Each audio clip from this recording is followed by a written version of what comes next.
I just feel it's not about age, it's about style.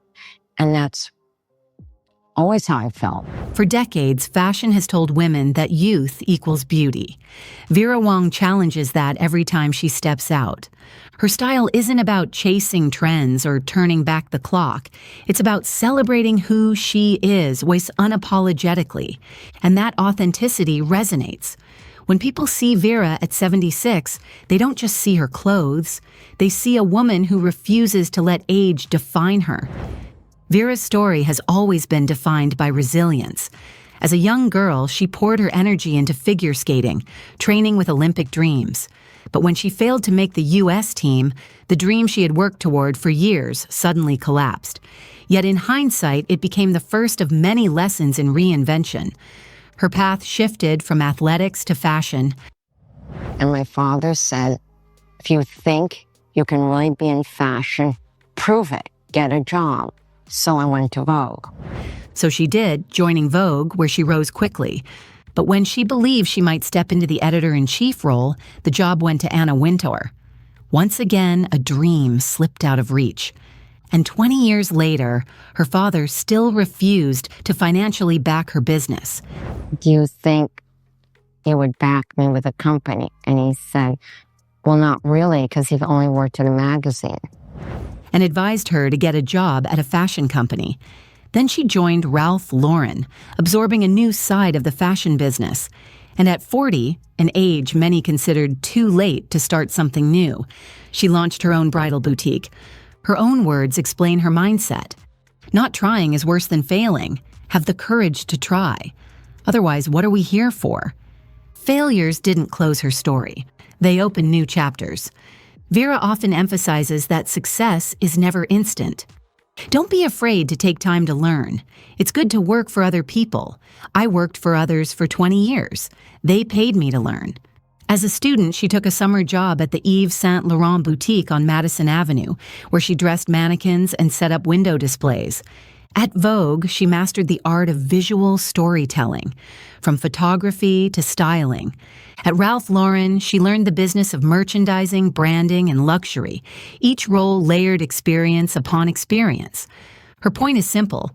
Learning takes time, and there's no shame in it. Those years of apprenticeship gave her the courage and skills to step out on her own later in life. And when she did, she wasn't beginning at zero. She was building on decades of knowledge. Her story pushes back against today's culture of overnight success. Vera shows that patience, preparation, and long-term learning can be the very things that set you apart later in life. Fashion has long equated youth with beauty. Models peak before 25. Anti-aging products dominate ads. Older women often disappear from campaigns, but Vera has refused to let age define her. I think ageism is very old-fashioned, she told the BBC. Every age has its unique time and beauty. And reflecting on her own experience, she explains that when she was growing up, people didn't fixate on aging the way they do today. Without social media, you didn't see everyone age in real time, and there wasn't the same level of constant criticism. Back then, life was more about choosing your own path, whether as a parent, a professional, or in any role you valued, rather than trying to hold on to youth. This perspective is part of why Vera went viral at 70. A simple photo of her in shorts and a sports bra made headlines. The world was shocked by her abs. But the real story wasn't her body. It was her confidence. She wasn't trying to look younger. She was just being Vera. As a designer, Vera's philosophy has always been clear. I want people to see the dress, but focus on the woman. Her gowns are beloved worldwide, but her true legacy isn't fabric or lace. It's empowerment. When a woman steps into a Vera Wang dress, the goal is not to hide behind couture, but to shine through it. This mirrors the way she approaches her own life.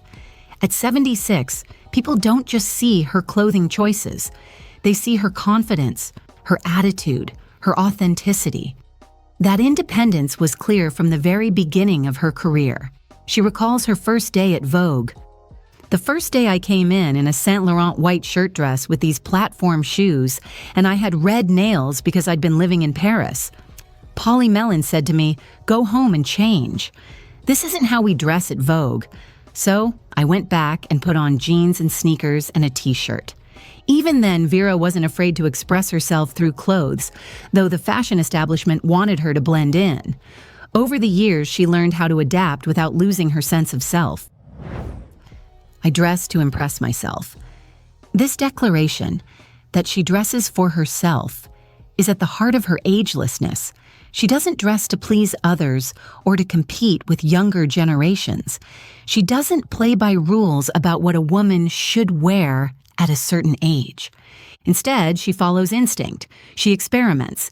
She takes risks. And by doing so, she reminds others that self-expression has no expiration date. In an industry built on outside approval, Vera's self-directed style is nothing short of a radical act. Beyond fashion, Vera uses her platform to empower others. That was a major goal for me, to be able to reach and encourage more women, to encourage them to express themselves and be what they want to be. People get very trapped where they are. Her story embodies this freedom. She didn't become a designer until 40. She expanded collections in her 60s. She reinvented her role yet again in her 70s, selling her company but staying on as creative officer. Every decade brought new possibilities, and through it all, she has encouraged women to resist the limits imposed by age, society, or circumstance. Not trying is worse than failing. Oh, and she's failed. She's been disappointed, but she has always chosen to try again. That's why, at 76, she still feels fresh, relevant, and bold. Failing at figure skating didn't end her. Being passed over at Vogue didn't break her. Launching a business at 40 didn't stop her from innovating again at 70. Her life shows us that reinvention doesn't have an age limit, and this is why she still feels fresh and relevant in her 70s. Reinvention isn't something she tried once, it's something she practices continually. So what drives Vera even now when many of her peers have retired? The answer is passion. When you have a passion for something, then you tend not only to be better at it, but you work harder at it too. She sketches late into the night, sometimes until 3 or 4 a.m. She still attends fittings. She still oversees collaborations. She still mentors. To Vera, passion isn't a job description. It's her lifeblood. It's why she continues to evolve, long after others have stepped back. Passion, not perfection, is what keeps her ageless. What Vera has built isn't just a fashion empire, it's a cultural legacy. She's shown that courage, passion, and style are ageless qualities. They don't fade with time, they deepen. She has redefined what 76 looks like. Not invisible, not retired, not quiet, but vibrant, daring, and full of possibility. Success isn't about the end result, she once said. It's about what you learn along the way. And perhaps her greatest creation is not a gown, but an example. Proof that age is not a limitation. So what's the real secret to Vera Wang's ageless style? It's this. She dresses for herself. She works with passion. She refuses to accept age as a limitation. She embraces learning. And above all, she has the courage to try. So what do you think? Has Vera Wang redefined what it means to age with style? Does her philosophy inspire you to live more boldly? Let us know in the comments below.